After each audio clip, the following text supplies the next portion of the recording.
शिलेदार नाही बनला हात याची जोडीदार अहो काय ग अग काय हो प्रतिष्ठा कीर्ती दृष्टा मेहनतीची अति हो श्रेष्ठा गाठी जन्माची ऋणानुबंधाची गृहस्थीची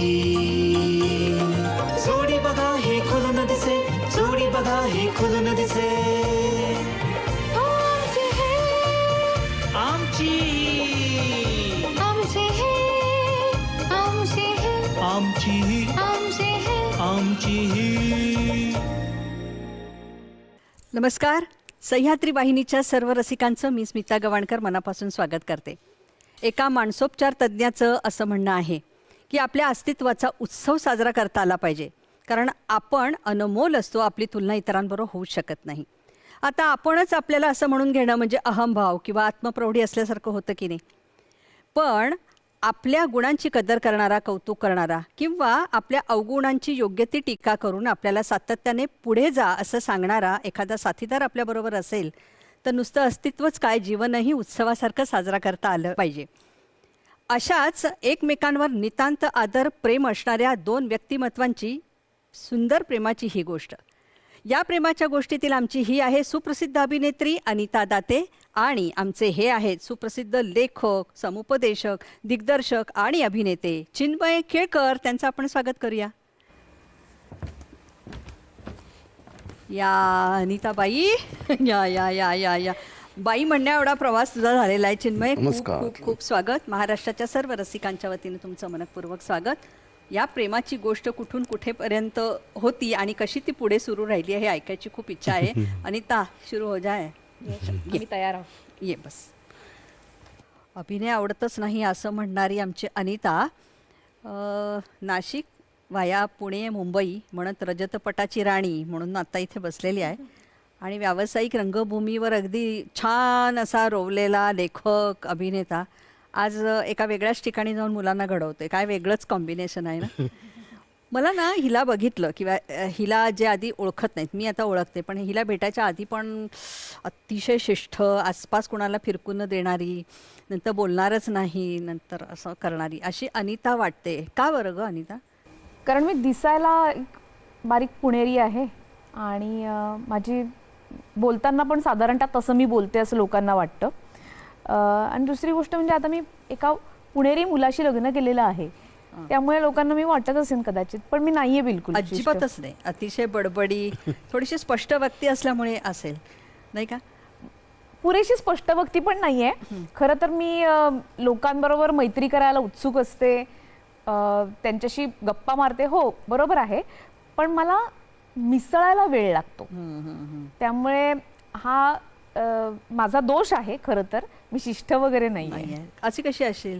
नाशिकच्या सुंदर पवित्र नदीचं पाणी प्यायलेली आहेस, गोदावरीच्या मुली आहोत. गोदावरीचं पाणी प्यायलेली, काठावर खेळणारी, निर्मळ निरागस आहेस, म्हणून खरं तर एवढं मोठं नाव झालेलं आहे अनिता.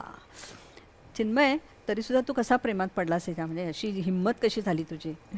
मला जरा प्रेमाची गोष्ट आधी कळू दे. हा, तर हिंमतच झाली खरं म्हणजे. कारण मी ललित कला केंद्रामध्ये असताना ती काही मला भेटली नाही, कारण तेव्हा ती नव्हती ललित कला केंद्रात. मी ललित कला केंद्रात पासआउट झाल्यानंतर जेव्हा वारंवार ललित कला केंद्राला भेट द्यायचो तेव्हा ती असायची, पण ती आहे हे मला कधीही जाणवलं नाही खरं तर फार पटकन. ती फार मागे असायची आणि किंवा असली तरी ती फक्त माझ्याकडे बघायची कधीतरी आणि नंतर हे कर. तर त्यावेळी ती नाटक बसवलं होतं तिने मेड्स नावाचं, कामवाल्या बाया त्याचं हे होतं. तर ते तिने मला ऐकायला बोलवलं होतं आणि मी नंतर नाटक ते पाहायलाही गेलो.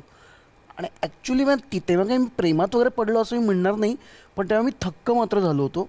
तिचं दिग्दर्शन, तिचं ते नाटक निवडण्यामागची भूमिका आणि त्याचा कॉन्फिडन्स या सगळ्या गोष्टींनी. आणि तेव्हा तर ती आत्ता दिसतीये त्याच्या काय म्हणून निम्मी सुद्धा कॉन्फिडंट दिसायची नाही निदान. तुम्ही आत्ता जे म्हणलं तसं काही वाटायचं नाही, पण ही बोलायला पटकन उत्सुक नसावी असं मात्र वाटायचं. पण त्यामुळे त्यावेळी तेवढंच बोलणं झालं माफक, आणि मी फक्त थक्क होऊन तिला सांगितलं की हे फारच कमाल झालं आहे सगळं.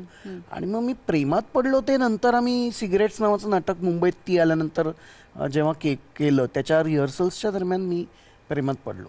पण तेव्हा तिच्याबद्दलचा जो एक असा जो परकेपणाचा किंवा ही बोलेल की नाही माहिती नाही असा जो होता तो ताबडतोब गळून पडला होता.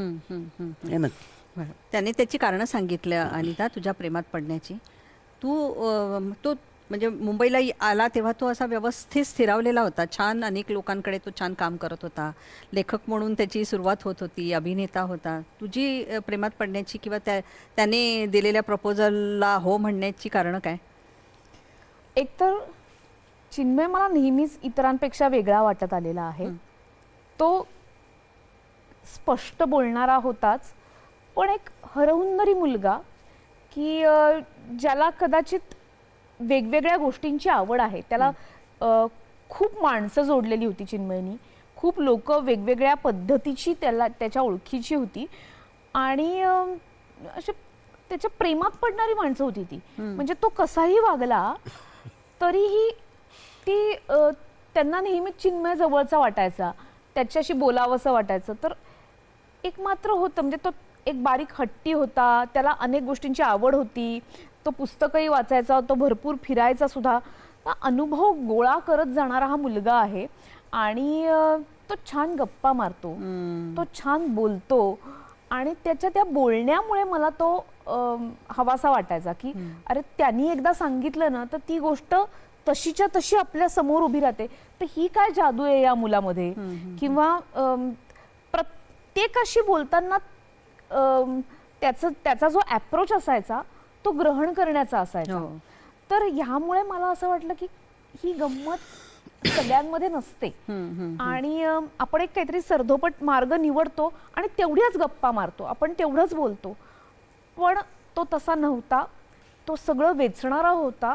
म्हणून तो मला आपल्या आसपास असावा, तो जवळ असावा असं वाटलं आणि आम्ही प्रेमात पडलो. त्याच्या विचारांमध्ये आणि सांगण्यामध्ये पण इतकं स्वच्छ आहे ना, तो इतका स्पष्ट आणि इतकी क्लॅरिटी आहे ना. त्यामुळे खरंच ह्या म्हणण्याशी अगदी सहमत आहोत आम्ही. पण तुम्ही दोघंही ललितकला केंद्रातून इतकं छान दोघंही शिकलेलात, पण घरी जेव्हा सांगितलं तेव्हा काय म्हणाले की असं हे सगळं अस्थिर असलेलं क्षेत्र आहे. तुम्ही दोघंही म्हणजे बऱ्यापैकी तू जरी स्थिर झाला असेल तरी सुद्धा लग्न करण्यासाठी किंवा एक पुढे सुरू ठेवण्यासाठी सगळ्या गोष्टी लागतात. स्थिरता लागते, आर्थिक स्थैर्य लागते, मानसिक स्थैर्य लागतं. तर काय काय म्हणजे प्रतिक्रिया काय उमटल्या अनिता तुझ्या घरी?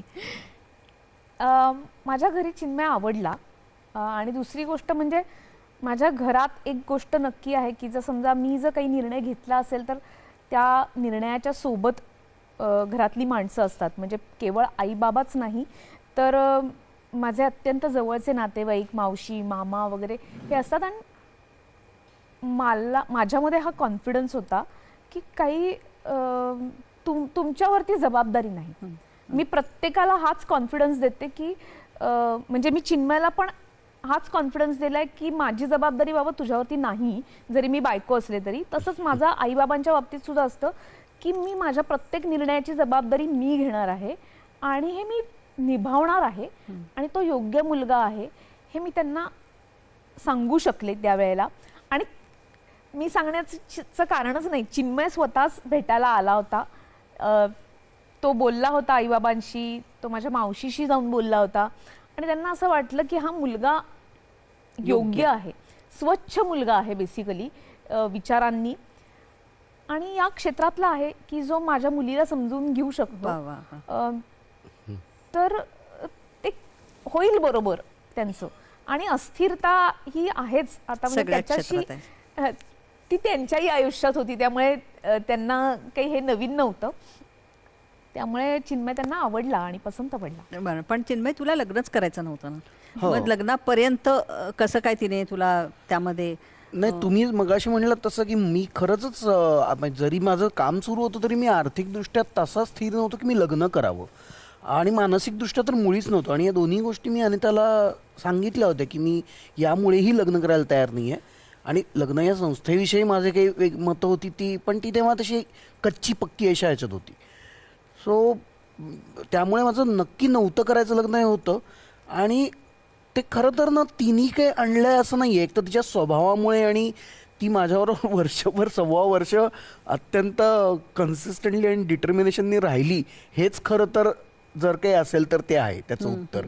कारण की मी स्वतःलाही असं मानतो की मी अत्यंत अवघड मुलगा आहे.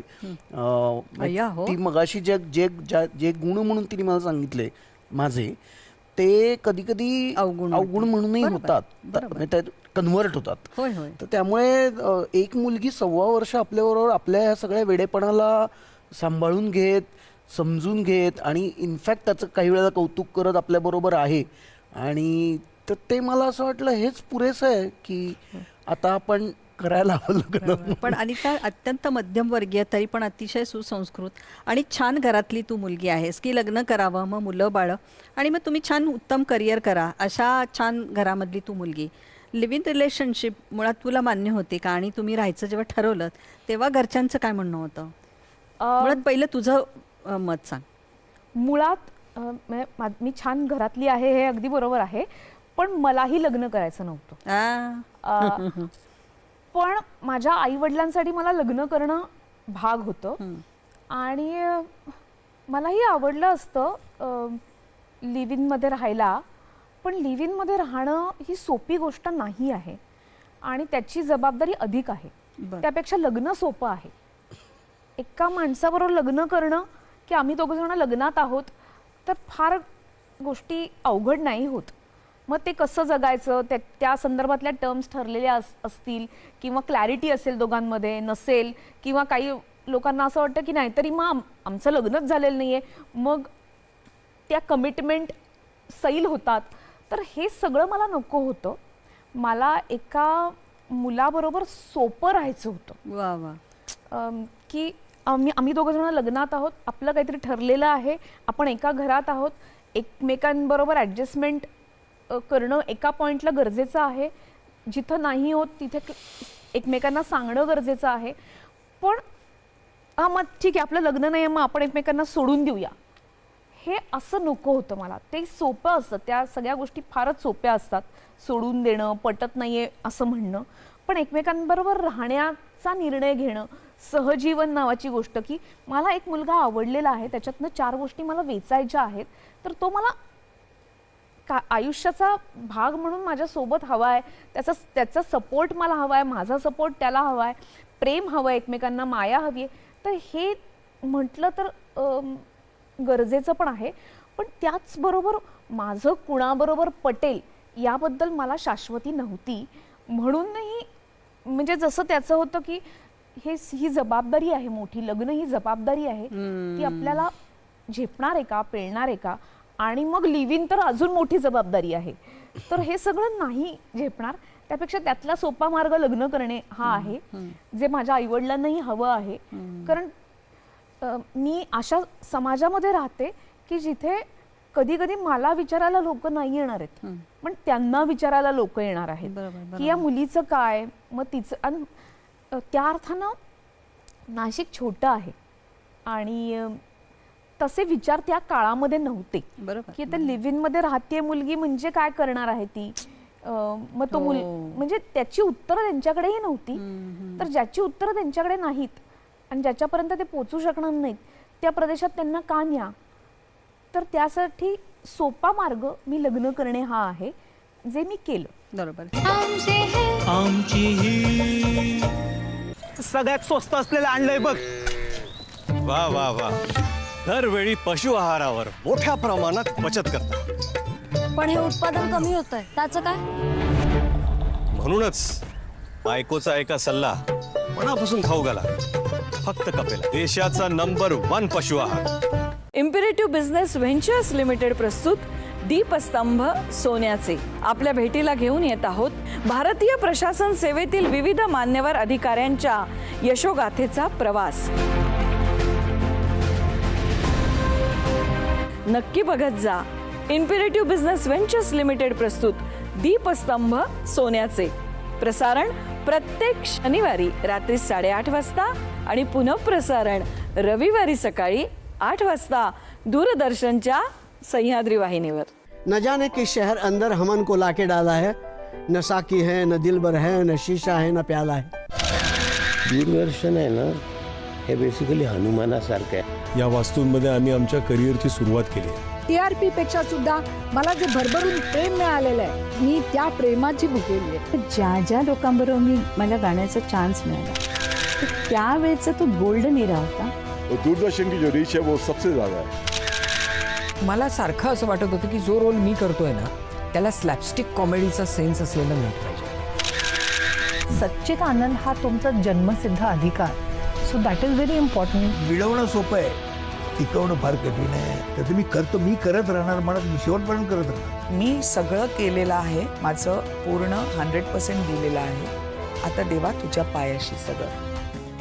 झलक ताऱ्यांची प्रसारण दर शुक्रवारी रात्री 8:30 आणि पुनः प्रसारण दर रविवारी सकाळी 10 वाजता फक्त आपल्या सह्याद्री वाहिनीवर. म्हणतात ना, आरोग्यम धनसंपदा, म्हणजेच आरोग्य हीच खरी संपत्ती. तेव्हा जाणून घेऊया आपल्या आरोग्याशी निगडीत समस्या आणि त्यावरील तज्ज्ञ डॉक्टरांचा सल्ला. पण कुठे? तर आपल्या आवडत्या कार्यक्रमात, ज्याचं नाव आहे आरोग्य संपदा. तर बघायला विसरू नका आरोग्य संपदा, प्रत्येक बुधवार आणि शनिवार दुपारी 12 वाजता. पुन्हा प्रसारण रात्री 11 वाजता फक्त आपल्या सह्याद्री वाहिनीवर. चिन्मय, या निमित्तानं आज पहिल्यांदाच या मालिकेमध्ये हा विषय पहिल्यांदा छेडला गेलेला आहे. 18 वर्षापूर्वी लिव्ह-इनमध्ये राहणं हे एक तेवढं सोपं नाही आहे.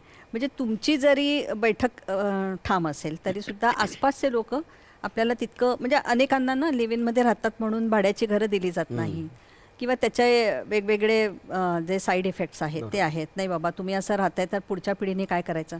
तर लोक असं म्हणतात की, अनेक आईवडील म्हणतात अरे राहून बघा, तुमचं पटलं तर मग पुढे बघू.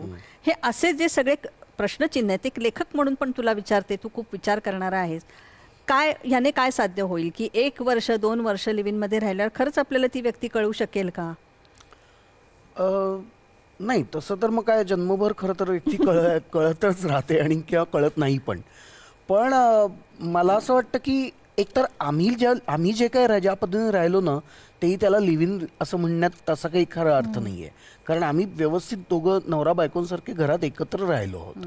पण लिव्ह-इन रिलेशनशिपमध्ये असंख्य एकतर वेगवेगळ्या पद्धतीचा हे आहे त्यामध्ये. पण एकतर मला असं वाटतं की लिव्ह-इन रिलेशनशिपचा एक मोठा भाग असा आहे की आपण एकमेकांना कॉम्फर्टेबल आहोत का नाही एक भाग. पण त्याचबरोबर ही म्हणली तसं की ती जी जबाबदारी आहे जी आपल्याला लग्नानंतर वाटते ती खरं तर तिथे निभवता येते का, की जेव्हा की तुम्ही बंधनात लिगली नाही आहात, ऑफिशियली नाही आहात, and still you are with her and she is with you. हे होणार आहे का नक्की खरंच?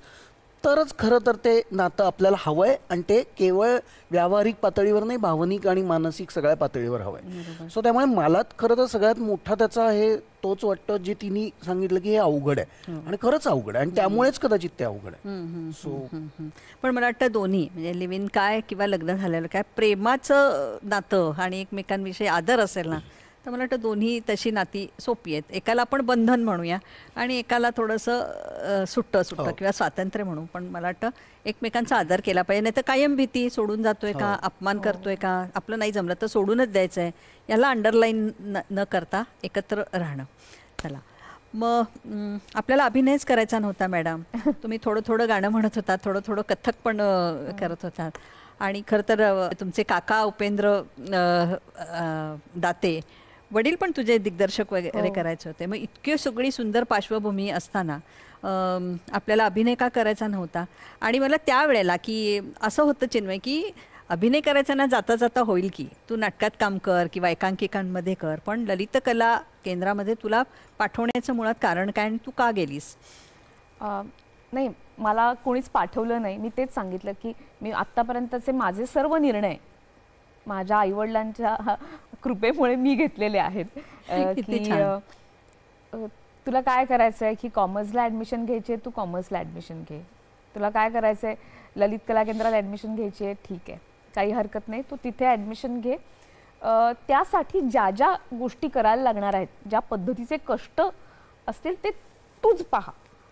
इवन त्याचं आर्थिक नियोजनही तू बघ, असं सांगितलेलं होतं. मला फेलोशिप मिळाली आणि म्हणून मी केंद्र सरकारची आणि म्हणून मी ललित कला केंद्राचा विचार केला की आता माझ्याकडे पैसे आहेत, जे मला शिकावंसं वाटतंय त्याच्यासाठीची फेलोशिप आहे ही, तर आपण तेच केलं पाहिजे.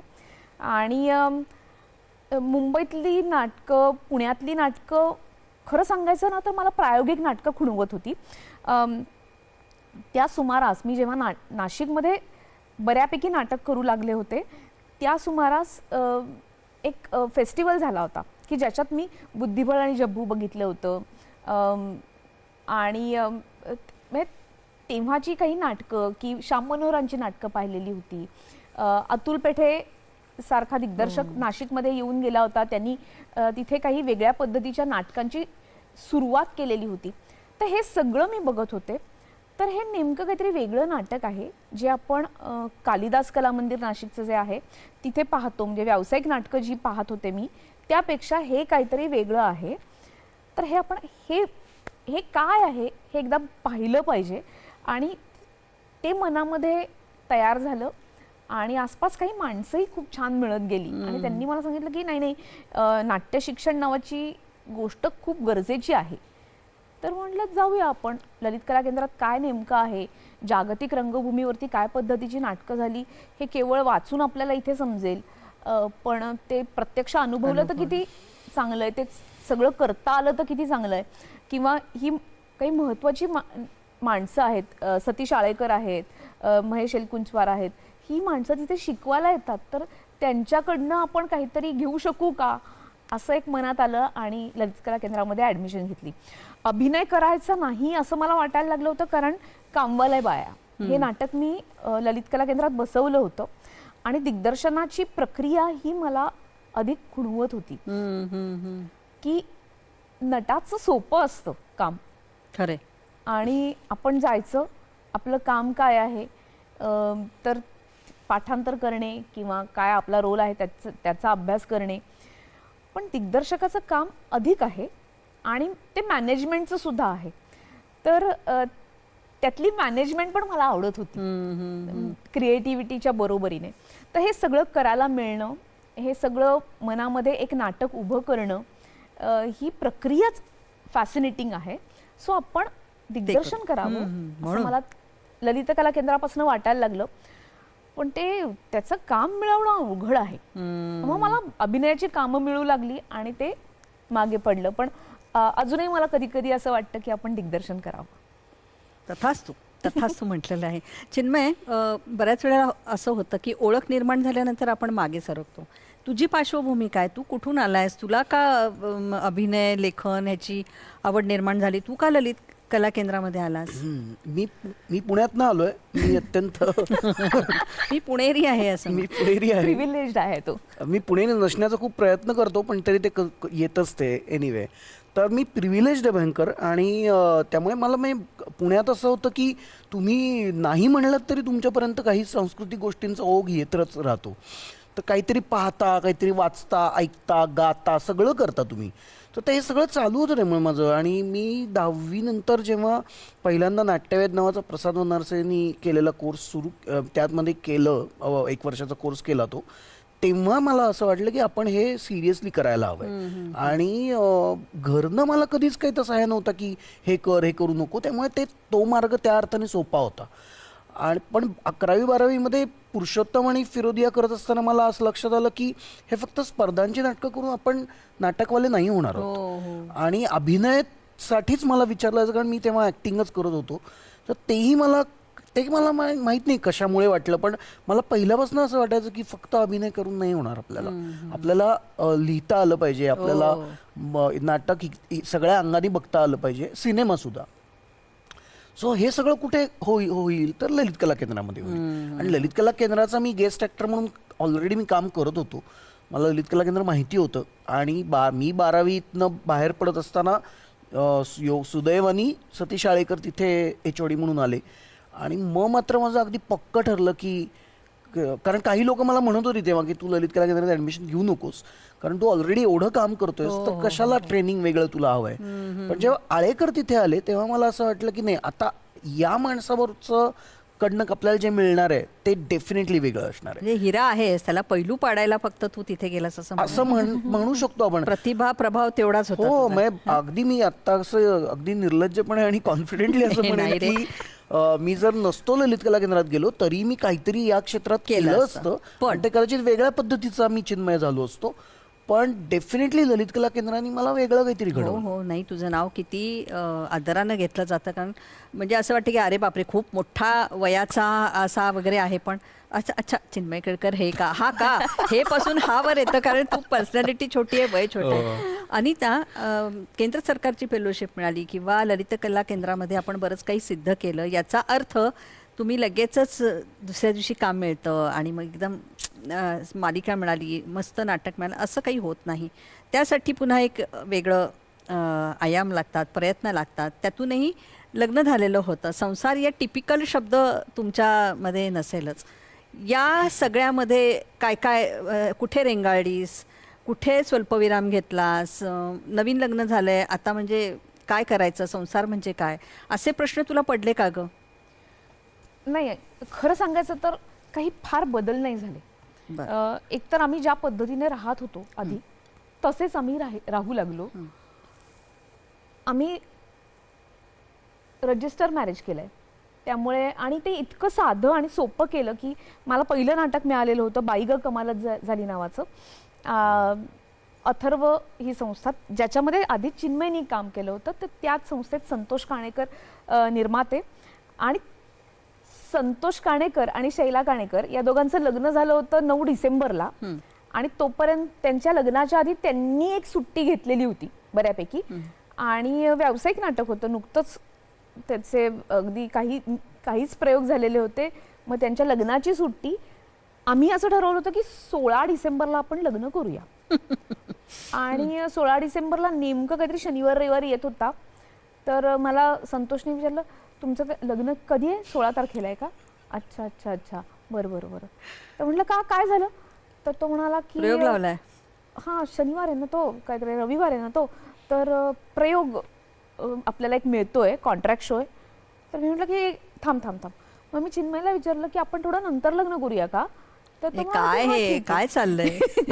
तर मग आम्ही असं ठरवलं की आम्ही 21 डिसेंबरला लग्न करतो. गुरुवार आहे, मधलाच वार आहे, प्रयोग नसणार आहेत आणि आपण पुण्यात जाऊन लग्न करू. सो आम्ही आमची तारीख बदलली आणि साधं लग्न होतं. त्यांनी सांगितलेलं होतं की त्याच्या घरचे 3 जण, तुझ्या घरचे 3 जण, असे आपण जाऊया आणि ते लग्न करूया. फार त्याच्यामध्ये काही खर्च झाला नाही पाहिजे आणि कोणत्याही पद्धतीचा खर्च मला मान्य नाही आणि बडेजावही मान्य नाही. तर त्या पद्धतीने आम्ही जाऊन साधं लग्न केलं.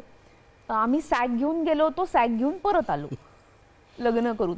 इतकं साधं, त्यामुळे त्या अर्थानं खूप बदल झाले नाहीत. आमचं सर्कल तेच राहिलं. याच्या घरच्यांना मी ओळखत होते आणि हा माझ्या घरच्यांना ओळखत होता आणि आमचं कंटिन्यू झालं. त्याच्यामध्ये फार काही उत्सवी काहीही झालं नाही. प्रयोग होते ते महत्त्वाचे होते, काम महत्त्वाचं होतं हे नक्की होतं, कारण नुकतं काम मिळालेलं होतं. म्हणजे ज्याच्या प्रतीक्षेत 1-2 वर्ष आम्ही होतो ते आता नुकतं सुरू झालेलं होतं. त्यामुळे अर्थात सगळा फोकस हा कामाकडे होता आणि तो तसाच राहिला. आम्ही कधीच त्या वर्ष मग पहिला सण आहे आणि अमुक आहे धमुक आहे तर तेही नाही. मी नाटक करत होते, त्यामुळे कुठल्याही सणाला प्रयोग असणार आहे हे नक्की होतं आणि मी माझं प्रोफेशन नीट समजून घेतलं होतं आणि त्यांनीही. छान. तर त्यामुळे अरे आपल्याला वेळच नाही मिळते वगैरे असे काही मुद्दे नव्हते. जेव्हा वेळ मिळत होता तो आपला सण असणार आहे हे आमचं ठरलेलं होतं. त्यामुळे फार काही बदल झाले नाहीत आणि आता तो नवरा झालाय म्हणून मी माझी जबाबदारी त्याला दिलेली आहे असं मला कधी, ते तर तू आधी स्पष्ट केलेलं आहे. जन जन का रखे ध्यान, टीबी मुक्त भारत अभियान. इस अभियान का आह्वान यदि है आपको बनाने में सक्रिय भूमिका निभाएं, डाउनलोड करें टीबी आरोग्य साथी ऐप, स्वास्थ्य एवं परिवार कल्याण मंत्रालय द्वारा जनहित में जारी.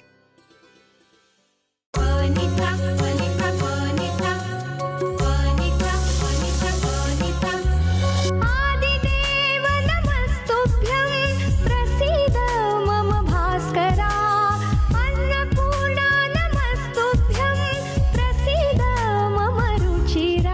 रुचिरा. प्रसारण बुधवार ते शुक्रवार सकाळी 11:30 वाजता आणि पुनःप्रसारण दुपारी 4 वाजता फक्त आपल्या सह्याद्री वाहिनीवर.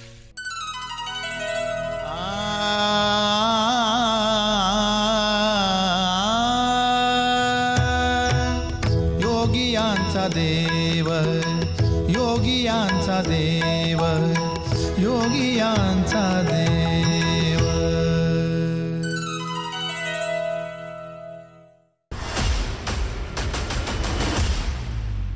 क्रीडा विश्वातील ताज्या घडामोडींवर आधारित कार्यक्रम क्रीडांगण.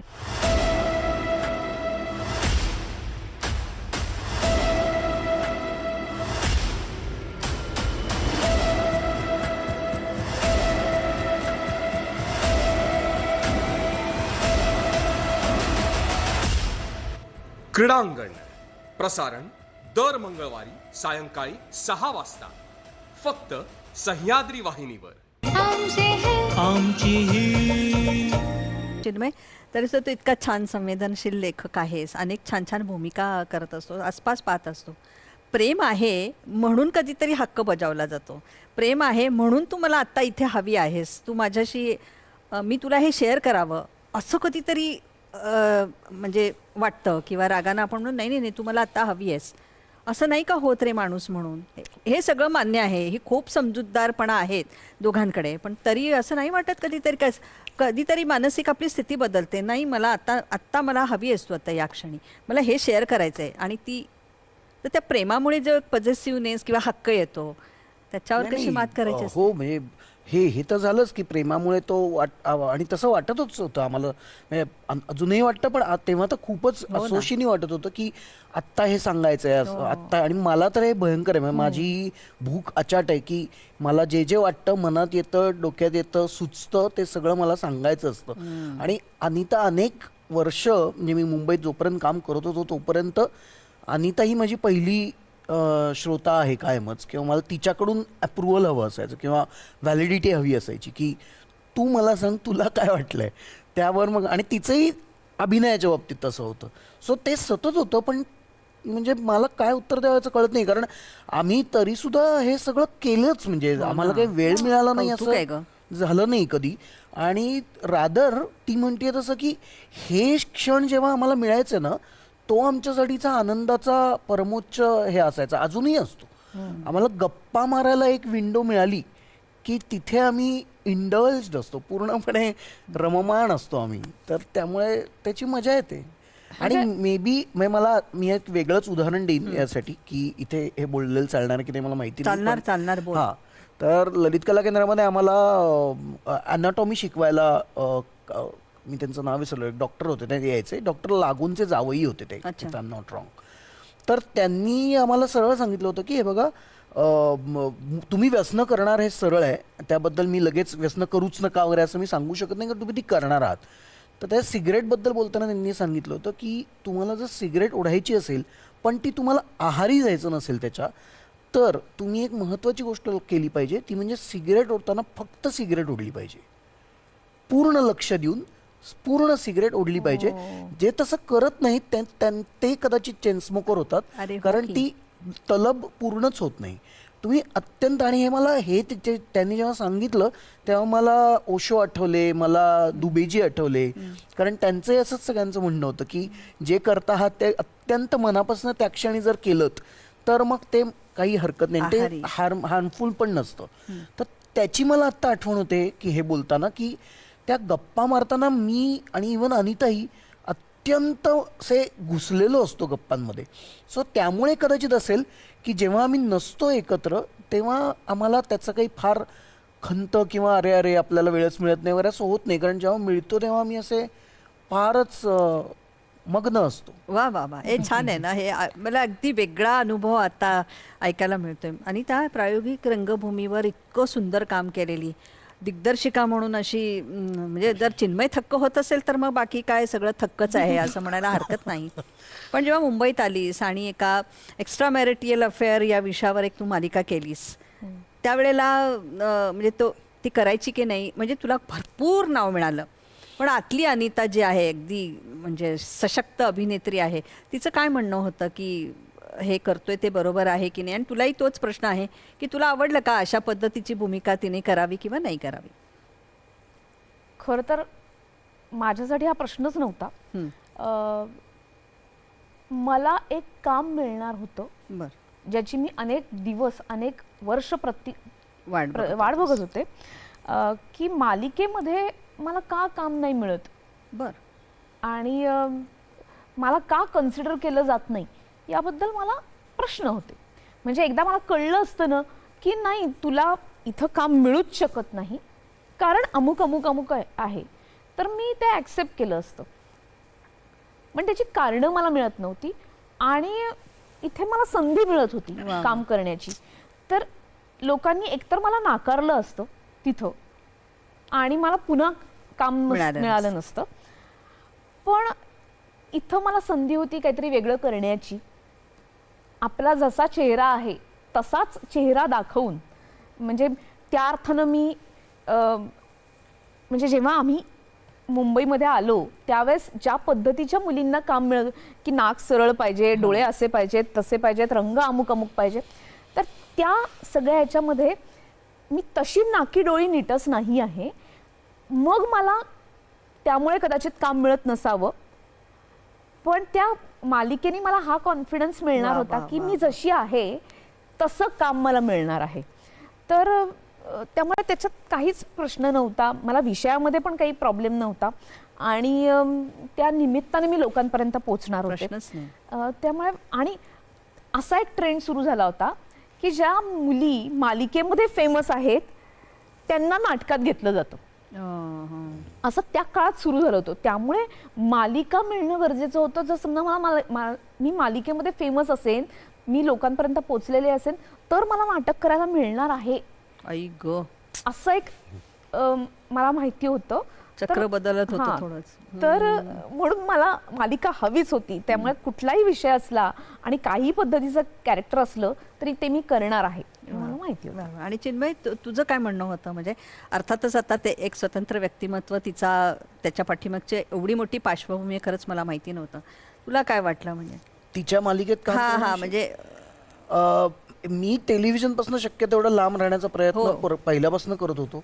त्यामुळे पण मला एवढं नक्की तेव्हाही मला आठवतंय की मी एक तर तिला ज्या पद्धतीचं काम करायचं होतं ते तसं तिला मिळत होतं याचा मला आनंद झाला. आणि परत तिथेही मला थक्क करणाराच अनुभव आलाय की तिच्या अनेक वेळा तिने बोलली होती ती, आणि पण म्हणून कुठली वकवक नव्हती, काही वसवस नव्हती.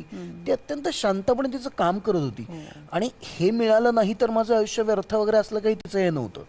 तर त्यामुळे पण ते ज्या क्षणी तिला मिळालं तेव्हा मी थक्क झालो की हिनी, म्हणजे ते अत्यंत घिसपिट उदाहरण आहे पण ससा कासवाच्या शर्यतीसारखं कासवासारख्या गतीने जात बरोबर हवं ते मिळवलं बाबा. आणि ते इतकं दणदणीत होतं, म्हणजे ते दणदणीत नंतर सिद्ध झालं. पण तर ते त्यामुळे मी एक तर मला कौतुक वाटलं एक भाग. दुसरीकडे टेलिव्हिजनवरचं काम तिचं पाहण्यासाठी मी उत्सुक नव्हतो, हे मी अगदी प्रामाणिकपणे सांगतो. कारण मी तिचं इतकं चांगलं काम पाहिलं आहे. सो त्यामुळे मला, आणि मी टेलिव्हिजनवर काम केलेलं असल्यामुळे मला अंदाज होता की काय आहे. पण एक नक्की मी सांगेन की मला एवढं मात्र माहिती होतं की अनिताचं आधीचं काम आणि इतक्या चांगल्या चांगल्या वेगवेगळ्या लोकांबरोबर काम केलं होतं तिने, आणि इतकं घट्ट पाया तिचा स्वतःचा माणूस म्हणून, अभिनेत्री म्हणून तयार झाला होता की असं काही मला वाटलं नाही की आता हे काहीतरी एक म्हणजे काय म्हणजे चांगलं काम नाही आहे किंवा सवंग आहे टेलिव्हिजन करणं वगैरे. एकतर मुळात ही समजूत आमची गळून कधीच पडली होती, ही पहिली गोष्ट. पण तरी सुद्धा जर असं आपण म्हणूया की ते माध्यम म्हणून जरा वेगळं आहे, तर तसं मला वाटलं नाही की त्यामुळे अनिताच्या कुठल्याच असण्यावर काही परिणाम होईल. असलाच तर ती श्रीमंत होणार आहे एवढं मात्र मला लक्षात आलं. की 300 कोटींची काय बिझनेसची मालकीण, वेगळ्या अर्थानं आपण म्हणू की 300 कोटी रसिकांच्या पर्यंत पोहोचलीस. आणि जे काय तू दाखवलं, जे काय सिद्ध केलं, त्यातही किती अभिनयाची चुणूक, म्हणजे इतकी सिंपती आणि इतकं तुझ्यावर लोकांनी प्रेम केलं, म्हणजे हे तुझं खरं तर कर्तृत्वच आहे. या निमित्तानंच मला चिन्मय असं म्हणायचं आहे की ही जी बोलली इतकं आपण आता तिला विमल जोशी पुरस्कार का तुला स्कॉलरशिप होती ना? आम्हाला केंद्र सरकारची ची. बरोबर. त्याच्यानंतर तू त्रिवेंदमला गेलीस. हो. ते सगळं आपण बोलूया. पण मग हे सगळं एका बाजूला आणि काहीतरी सिद्ध करण्यासाठी मग आता मला कसं नाही असं म्हणून आपण काहीतरी घ्यायची. बरं, त्याच्यात तिचं सोनं केलं तो भाग वेगळा, पण संधी नाही म्हणून तुम्ही समोर येत नाही, आणि समोर येत नाही म्हणून पुन्हा तुम्हाला काम मिळत नाही, असं ते याच्यात जर तुम्ही जखडत असाल तर अशा मस्त प्रशिक्षणाचा इतकं आपण त्याच्यामध्ये काम करतो किंवा इतकं जीव झोकून त्या संस्थेमध्ये आपण वाढतो, ह्याचा काय उपयोग असतो? मग काय असं नाही दुःख होत तुम्हाला? नाही, म्हणजे म्हणजे तुम्ही प्रशिक्षणाविषयी जर विचारत असाल हे, तर मी म्हणेन की प्रशिक्षणाने काम मिळणे न मिळणे, काम हवं तसं मिळणे न मिळणे, हव्या त्या माध्यमात काम मिळणे न मिळणे, पैसा मिळणे न मिळणे, हे सगळं अलाईद आहे. मला असं वाटतं की प्रशिक्षणामुळे काय तयार होत असेल तर, आणि विशेषतः ललित कला केंद्रासारख्या संस्थेतनं किंवा खरं तर कुठल्याही संस्थेतनं, ते म्हणजे विजन. तुम्हाला तुमची विजन तयार होते आणि तुमची इन्साईट तयार होते, तुमची गोष्टींकडे बघण्याचा दृष्टिकोन तयार होतो, आणि तसं दृष्टिकोन ठेवायचा असतो. आणि तो म्हणजे एखादी गोष्ट आहे तर तिला मागून पुढून वरून खालून सगळ्या बाजूनी बघण्याची ताकद मला जर कोणी देत असेल तर ते मला प्रशिक्षण देतं. सो आणि हे कुठल्याही खरं तर संस्थेसाठी असतं. आणि पुन्हा ते आहेच की प्रत्येक संस्थेमध्ये मी काय घेतो हा खरं तर सगळ्यात महत्त्वाचा भाग असतो. ती संस्था काय मला देते हा त्या संस्थेच्या दर्जावर आणि त्यांच्या तिथे असलेल्या. भारीच, एकदम भारी बोलतोयस तू. आमची ही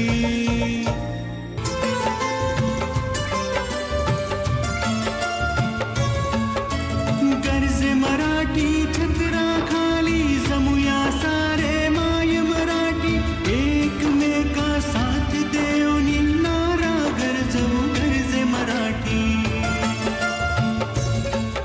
ज्ञानोपासना ज्ञानार्जन ज्ञानदान बाळतो मराठी, संस्कारे ही नटली सजली माय बोली आमची मराठी. गरजे मराठी गरजे मराठी, विश्वाच्या गाभारी गरजे मराठी. गरजे मराठी प्रस्तुत विश्वाच्या गाभारी गरजे मराठी दर रविवारी संध्याकाळी 7:30 फक्त दूरदर्शनच्या सह्याद्री वाहिनीवर.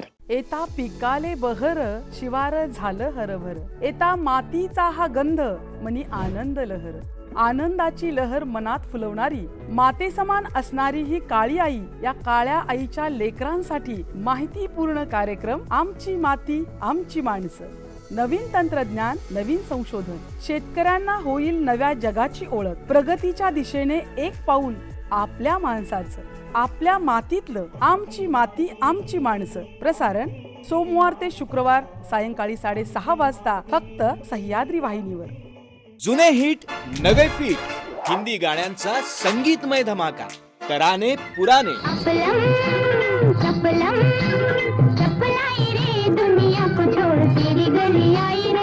जुनी गाणी देतील दिलासा आणि नवीन गाणी करतील फुल मनोरंजन. जो भी सुने गाए झूमे छेड़े ऐसी ताल देखो. जिथे हृदयांच्या दारांनी सुरांची जादू, तिथे मनाला सुखावणारी सुरेल गाणी. आपने बुलाया इसलिए. तराने पुराने. प्रसारण सोमवार ते शुक्रवार सकाळी 8 वाजता, संध्याकाळी 5 वाजता आणि रात्र 10:30 वाजता फक्त आपल्या सह्याद्री वाहिनीवर. आमची ही. अनिता, तुमचा का खो खो सुरू असतो की तो इकडे व्यावसायिक म्हणून एस्टॅब्लिश होत होता, तो पुन्हा प्रायोगिककडे वळला आणि तू पुन्हा मुंबईत राहिलीस, तो परत पुण्यात गेला. तुम्ही भेटता कधी? आत्ता भेटलोय ना आम्ही. किती महिन्यांनी? नाही महिन्यांनी नाही, आम्ही असे फ्रिक्वेंटली भेटत असतो. किंवा त्याला सुट्टी मिळाली तर तो मी जिथे असते तिथे येत असतो, किंवा मला जर समजा वेळ मिळाला तर मी तो जिथे आहे तिथे जात असते. त्यामुळे आम्ही भेटत असतो. आणि तसंही मुंबईसारख्या ठिकाणी राहून कधी माणसं कुणाला भेटतात असा मला प्रश्न पडतो. तर ज्या वेळेला आम्ही एकत्र सतत होतो आणि मी मालिका करत होते, तर मी गोरेगावातनं ठाण्याला शूटिंगसाठी जायचे आणि शूटिंग 13-14 तासांचं संपवून मी पुन्हा ट्रॅव्हल करत घरी यायचे. त्यावेळेस ऑलमोस्ट झोपायची वेळ झालेली असायची आणि निघताना आम्ही जस्ट उठलेले असायचो, तर त्यावेळेस माझ्या मते आम्ही खूप अधिक वेळ काढायचो. कारण मी आल्यानंतर आम्ही दोघंजणं एकत्र बसून कॉफी प्यायचो, तेव्हा गप्पा मारायचो आणि सकाळी निघण्याच्या आधी सकाळी सकाळी उठून हा चहा करायचा, तेव्हा गप्पा मारायचो. माझ्या मते तो अधिक काळ आपण एकत्र, म्हणजे जेव्हा मी अधिक बिझी होते तेव्हा आम्ही अधिक एकत्र होतो. तर मुंबईसारख्या ठिकाणी खूप अवघड आहे एकमेकांच्या सोबत असणं. म्हणजे एका माणसाला आपण पाहतो एवढंच काय ते, पण त्यापेक्षा आता तो आणि मी आम्ही वेगवेगळ्या गावांमध्ये राहतोय आणि जेव्हा सुट्टीच्या दिवशी एकत्र असतो तेव्हा आम्ही अधिक तास एकत्र असतो. तर त्यामुळे आम्ही भेटतो, एकमेकांची गप्पा मारतो. वाईट आहे पण आम्ही फोनवरती पण बोलतो आणि गप्पा मारतो. क्वालिटी टाइम महत्वाचा आहे. पण तुम्ही दोघंही कलाकार आहात. तू उत्तम लेखक आहेस, दिग्दर्शक आहे. मगाशी मी समुपदेशक या अर्थानं म्हटलं कारण तू मुलं घडवतोस वेगळ्या पद्धतीने छान. म्हणजे आज नगरमध्ये ना तू ही कलाकार आहेस. दोघांचं एकमेकांविषयी असलेलं असोसिएशन तर मला कळलंच, पण वेगवेगळ्या अवस्था असतात, वेगवेगळ्या शांततेची गरज असतं. कसं तुम्ही एकमेकांना सांभाळता गं अनिता? त्यातूनही लांब असता तुम्ही. जरी तू म्हणालीस मी फोनवर बोलतो हे करतो, तरी पण एकमेकांजवळ असणं, तेव्हा गप्पा मारणं आणि फोनवर गप्पा मारणं आणि आपल्या चिंता किंवा टेन्शन्स एकमेकांना सांगणं, कसं सांभाळता दोघं? 18 वर्ष झाली हा लग्नाला. मस्त. तर मला मुख्य असं वाटतं की तूही सांग, पण लेखक बोला आधी. मला मुख्य असं वाटतं की आम्ही पहिल्यापासून म्हणजे लग्न आमचं ठरलं किंवा मी प्रेमात पडलो त्याच्याही आधीपासून खरं तर आम्ही मित्र चांगले होत गेलो आणि पक्के होत गेलो होतो. आणि त्यात अनेक वेळा अतिशय काय म्हणू त्याला असं कठीण काळ आली. कठीण या अर्थाने की आम्हाला मधल्या एका काळात तर आम्ही दोघं बसून एकमेकांना म्हणलं होतं की आपल्याला आता आपल्या आसपास अगदी आपले म्हणावे आणि सगळं काही शेअर करता यावं, सगळं भांडता यावं, चुका काढता याव्या, असे मित्र काही राहिलेले नाही आहेत. तर त्याच्यात आपणच दोघं आहोत एकमेकांना मित्र. सो हे मित्रत्वाचं जे नातं होतं ना ते कायम राहिलं. म्हणजे त्याचा बॅकड्रॉप आम्ही कायम तसाच राहिलेला आहे आमचा. तर त्यामुळे कदाचित हे असेल की आम्ही जेव्हा केव्हा जे काही बोलतो, मी मगाशी म्हटलं जसं की त्यामुळे तल्लीन असतो, मग्न असतो. आजही एकमेकांना व्हॅलिडेशन एकमेकांचं घेत असतो, देत असतो. सो तो मित्र असण्याचा आणि ती मैत्री फारच घट्ट असण्याचा तो किती छान भाग आहे असं मला मुख्यतः. कार्यक्रमाचा मूळ उद्देशच इथं सफल झाला. आणि तर तू तेव्हा त्रिवेंद्रमला गेलीस, चिन्मय घरी आहे, आई बाबा, त्याचे आई बाबा सगळं सोडून जेव्हा जातो तेव्हा आपलं एक खऱ्या अर्थाने आत्मचिंतन होतं का गं? हो अर्थात. मी याच्यावर इतकी कम्फर्टेबल आहे की, आणि तोही की मी बाहेर असणं, मी काहीतरी शिकणं आणि तरी तो त्याला त्याच्याबद्दल म्हणजे अरे तू आता 2 महिने नसणारच आहे, तू 3 महिने नसणारच आहे किंवा तू आता इतके दिवसच नसणार आहे, याबद्दल त्याला फार त्रास नाही होत आणि तो मॅनेज करतो त्याचं. त्यामुळे मी खरंच त्या ठिकाणी माझी असू शकते आणि तो सुद्धा. रादर ही सवय त्यांनीच मला लावलेली आहे असं म्हणायला हरकत नाही. मी ज्या फॅमिलीतनं आलेले आहे त्या कुटुंबामध्ये असं आहे ना, एकमेकांच्या संपर्कात राहणे, एकमेकांबद्दल सातत्याने काळजी करणे किंवा या पद्धतीचं आहे की ते माझ्या कुटुंबात आजही जपलं जातं. आई बाबा मला विचारतात कुठे पोचली, किंवा मी सांगते मी घरातनं निघाले आणि अमुक ठिकाणी पोचले, मी आता अमुक वेळेला येईल. पण ही ती तिच्या कुठल्या तरी गोष्टीमध्ये आहे, विश्वामध्ये आहे, तो मला कधीही डिस्टर्ब करत नाही. आणि मी आता हे शिकले आहे, याची मला प्रॅक्टिस नव्हती की त्याला त्या वेळेला डिस्टर्ब करायचं नसतं. त्यामुळे आम्ही ज्या ठिकाणी आहोत त्या ठिकाणी खरंच आत्मचिंतन करू शकतो, वेगळ्या माणसांना भेटू शकतो आणि त्यांच्याकडनं काहीतरी घेऊ शकतो. नाहीतर मी जर केवळ माझ्याच कुटुंबातनं आलेली अनिता राहिले असते तर मी घरच्या काळज्या करत बसले असते. आणि मग तू आज भाजी आणली का, मग तू आज काय जेवलास, तर मी नाही त्याला विचारत तू जेवलास की नाही. आणि मला असं वाटतं की 45 वर्षाचा माणूस आहे हा, त्यांनी त्याचं बघणं गरजेचं आहे. तू जेवलायस की नाही, तर त्यांनी त्याचे त्या अमुक वेळेला जेवणं गरजेचं आहे आणि योग्य जेवणं गरजेचं आहे. आता हे कुठे मी सांगत बसू त्याला. आणि हे जर करणं म्हणजे संसार असेल तर मग ते फार बोर आहे. मला ह्याला जोडून एक छोटं सांगावं असं वाटतंय की आम्हाला दोघांनी ना पहिल्यापासून असं, ती म्हणली तसं की एकमेकांना आम्ही सवयी लावत गेलो या की आपली सपोर्ट सिस्टीम ही फक्त एका संकुचित त्याच्यापुरती नसावी, ती फार पसरलेली आणि जागोजागी असायला हवी. आणि ती मी तयार करतो नेहमीच, तिलाही बहुधा त्याची सवय लागली आणि किंवा ती आधीपासून असेल, मला तर आठवत नाही इतकं. पण आम्ही याच्यावर विश्वास ठेवतो की आपल्या सपोर्ट सिस्टीम्स वेगवेगळ्या ठिकाणी वेगवेगळ्या असतात. सारखे आपणच एकमेकांचे सपोर्ट असू तर ते काही फारसं ते मोनोटोनस आहे अतिशय. आणि त्याचा कंटाळा येऊ शकतो, अगदी कंटाळा येऊ शकतो. कारण अगदी कामात असलेले व्यक्ती जेवलाच का म्हटलं ते गॅप होऊ शकतं. एक्झॅक्टली. आणि त्यांनी मला तर स्वतःला असं नक्की वाटतं की माणूस म्हणून ग्रो व्हायला जरा मदत पण होते. कारण नाहीतर मग मी अवलंबून आहे आणि हे करणार आहे असं टेकन फॉर ग्रांटेड घेणं पण आणि अवलंबून राहणं पण, हे दोन्हीही घडतं.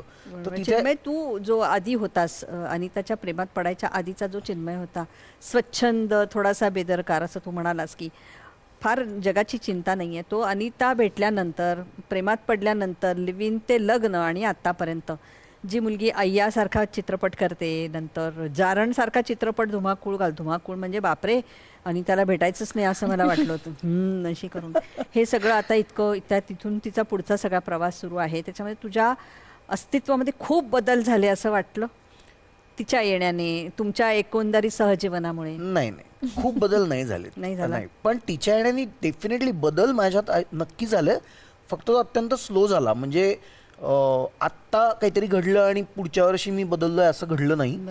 माझं वयही त्यासाठी थोडंसं पुढे जावं लागलं, माझे अनुभवही जास्त हे झाले. पण डेफिनेटली मी एकतर मुळात भयानक शॉर्ट टेम्पर्ड मुलगा आहे. मला अतिशय लवकर राग येतो. छोट्या छोट्या गोष्टींना येत, पण म्हणजे अगदी खरं सांगायचं तर खरं न बोलणे, बुद्धीच न वापरणे, अशा काही गोष्टींनी मी नको इतका चिडतो. तर त्या बाबतीत अनितानी बरंच मला शांत केलं आहे की, आणि ते तिने असं सांगून तू असं करू नको वगैरे असं करून नाही झालेलं. ते तिने तिच्या वागणुकीतनं आणि तिच्या रिॲक्शन्समधनं माझ्यापर्यंत हे केलं आहे की हे इतकं तणतण करण्याची आणि इतका चिडचिड करून घेऊन तू तुझं नुकसान करतोय असं नाही होणार. सो याची ते अजूनही आहे माझ्यात, पण ते खूप कमी झालं त्याला एक कारण डेफिनेटली अनिता. आणि हा माझ्यातला मोठा बदल अनिता आयुष्यात आल्यामुळे झाला, हे नक्की. बरोबर. अनिता, आपल्या अवगुणांचं कधी आपल्याला हे होतं का ग, शोध लागतो का की हे आपल्याला नको आहे असं होतं कधी का दुसऱ्यांनी दाखवून द्यावे लागतात? नाही, आपल्याला आपले अवगुण 100% कळत असतात आणि समोरच्याच्या वागण्यातनं ते आपल्याला कळत असतं. खरं तर आपण त्याच्यासाठी जागं असणं गरजेचं आहे. आणि आपण जागे असलो तर आपल्याला बरोबर कळतं की हे आपलं चुकलेलं आहे आणि किंवा अशा पद्धतीने आपण वागायला नको आहे. सहानुभूती असली पाहिजे, आपल्याला एम्पथी असली पाहिजे. अनेक गोष्टींबद्दल जगाकडे बघण्याचा आपला दृष्टिकोन वेगळा असला पाहिजे. वेगळा म्हणजे काहीतरी जगाकडे आपण पाहत राहिलं पाहिजे की ह्यातनं आपण काय निवडू शकतो. अगदी तुला सांगते की छोट्या छोट्या गोष्टी असतात की रंगसंगती ही गोष्ट आपल्याला कोणी शिकवत नाही त्या अर्थानं, पण आपण पाहत जातो आणि एक सौंदर्य दृष्टी येऊ लागते. ते तसंच आहे सवयींचं सुद्धा, की हळूहळू आपण शिकत जातो, आपण पाहत जातो की हे केल्यानं अमुक अमुक होतं, ते केल्यानं तर टाइम मॅनेजमेंट त्याला ज्या पद्धतीने जमते तशी ती मला नाही जमत. पण मग मला जमत नाही यासाठी मी सातत्याने स्वतःला त्रास नाही देत. तर त्याची कारणं पण काहीतरी अलीकडे पलीकडे असतात. तर ती काय आहेत, तर त्या कारणांना केवळ गोंजारत न बसता आपण ह्यानंतर काय करू शकतो ह्याचा विचार करणे, सतत नाही पण पुढच्या वेळेस आपण अमुक अमुक करू. जसं आपण कामाच्या बाबतीत करतो ना, की आत्ता केलेल्या कामापेक्षा पुढच्या वेळेस काम करताना या चुका टाळायच्या आणि ते अधिक सराईत पद्धतीने करायचं. तर हा सराईतपणा हळूहळू आपल्यामध्ये येईल, पण अवगुण कळतात, दिसतात, ते आपण सुधारत जायचे असं मला वाटतं. आणि सुदैवाने त्यांनी मला कधी माझे हे तुझं चुकलंय आणि हे आता तू सुधार असं तो कधीच सांगत नाही मला. पण तो त्यातनं काय निवडायचं हे ठरवतो. किंवा तो कधी कधी मला त्रासही देतो. म्हणजे असं इतकं ते सगळं छान गुडी गुडी आणि हे नाही आहे. आत्ता इथे येण्यापूर्वी त्यांनी मला सांगितलं होतं की तू काय तुझं काय कपडे आणायचेत, कारण त्याचे काही कपडे नाशिकमध्ये होते तर तिथनं मला ते आणायचे होते. तर काय आणू, तर तो म्हणाला की ती एक चॉकलेटी रंगाची एक बंडी आहे ती आण. म्हणजे आपण घरात घालतो ना ते बंडी. तर मी म्हटलं ती तू घालणार आहेस का? तर तो म्हणाला की हो, आणि हॅरम पॅन्ट घालणार आहे. अच्छा बरं. कारण माझ्या डोक्यामध्ये आपण जेव्हा कपल म्हणून एखाद्या ठिकाणी जाणार आहोत आणि त्या अर्थानं पहिल्यांदाच जाणार आहोत, तर मी काहीतरी माझ्या मनात एक ड्रेस कोड ठरवते, त्याला पार छेद देणारी ही गोष्ट होती. तर मी म्हटलं की बरं ठीक आहे. तर मी आत्ताही माझ्या बॅगेमध्ये ती बंडी आहे, मी आणलेली आहे. आणि त्याला खरोखरीच वाटलं असतं ना, त्याचं खरोखरीच म्हणणं असतं ना, तर त्यांनी ती घातली असती. पण त्यांनी एक छोटा त्रास देऊन बघितला मला आणि तो म्हणाला की मी बंडी घालेन. पण त्याला वाटलं की आपण हा शर्ट घालावा. तर हे अशा पद्धतीने तो थोडाफार त्रास देत असतो आणि मी त्याला त्रास देत इनफॅक्ट हे जे उदाहरण आहे हेच खरं तर मगाच्या माझ्याचं एक उदाहरण आहे की हे मी पूर्वी केलं असतं म्हणून ती आत्ता त्याबद्दल म्हणते की हा त्रास. पण ऍक्च्युली माझ्यात हा बदल झाला हिच्यामुळे गेल्या काही वर्षात की आता याच्याबद्दल फार चर्चा आणि त्याच्यावरून काहीतरी एक धरून ठेवणं हे करायला नको. आत्ता कार्यक्रम महत्वाचा आहे, आपण हे आणलेलं आहे ते काढलं आणि घातलं मुकाट. सो हा अनितामुळे झालेला बदल. तू खूप छान म्हणालीस की रंगसंगती काही शिकवू नये, आपल्याला ती बरोबर कळते. मुळातच तू एक छान लेखक आहे, दिग्दर्शक आहे, अभिनेता आहे, तू अभिनेत्री आहेस. असं एक छान इंद्रधनुष्य, सगळे रंग तुमच्या आयुष्यात आहेत, ते अधिक प्रभावी करण्याचं काम तुम्ही करा. तू तर सुंदर पिढी घडवतो आहेस, त्यासाठी तुला मनपूर्वक शुभेच्छा.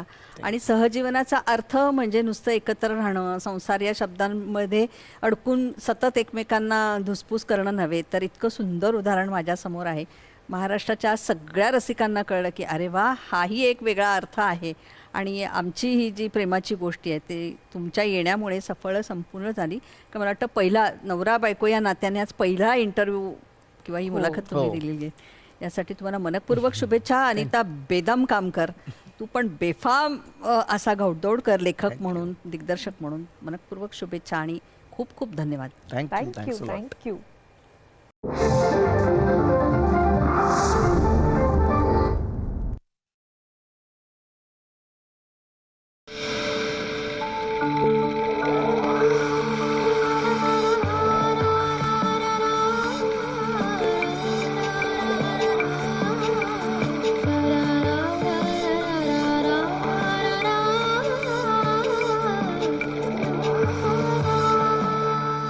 सह्याद्री वाहिनी, प्रत्येक घरासाठी, घरातल्या प्रत्येकासाठी.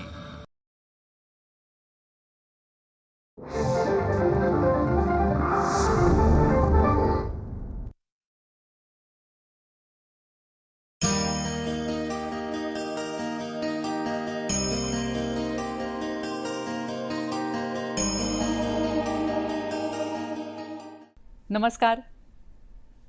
मनमोकळे शब्दयात्री या कार्यक्रमामध्ये मी डॉक्टर मृण्मयी भजक आपणा सगळ्यांचं अगदी मनापासून स्वागत करते.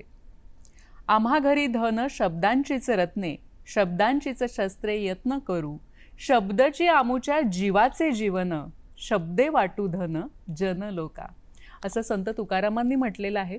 आणि शब्दांचं हे धन महाराष्ट्रात अनेक साहित्यिकांनी समाजाला दिलेलं आहे. आणि वाचनातून, शब्दांमधून, साहित्यातून एक समाज, एक विचार घडत असतो. असेच एक ख्यातनाम साहित्यिक म्हणजे डॉक्टर विद्याधर पुंडलिक. कथाकार, नाटककार, आस्वादक आणि समीक्षक म्हणून आपण त्यांना ओळखतो. त्यांच्या जन्मशताब्दी वर्षानिमित्त आज आपण खास कार्यक्रम आयोजित केला आहे आणि त्यानिमित्त आपण गप्पा मारणार आहोत ख्यातनाम लेखिका, संपादिका मोनिका गजेंद्र गडकर यांच्याशी. नमस्कार मोनिकाताई, कार्यक्रमात आपलं स्वागत करते. आणि सांगायला खूप आनंद होतो की मोनिकाताई म्हणजे डॉक्टर विद्याधर पुंडलिक यांची कन्या. त्या स्वतः आज एक सिद्धहस्त लेखिका आहेत, संपादिका आहेत.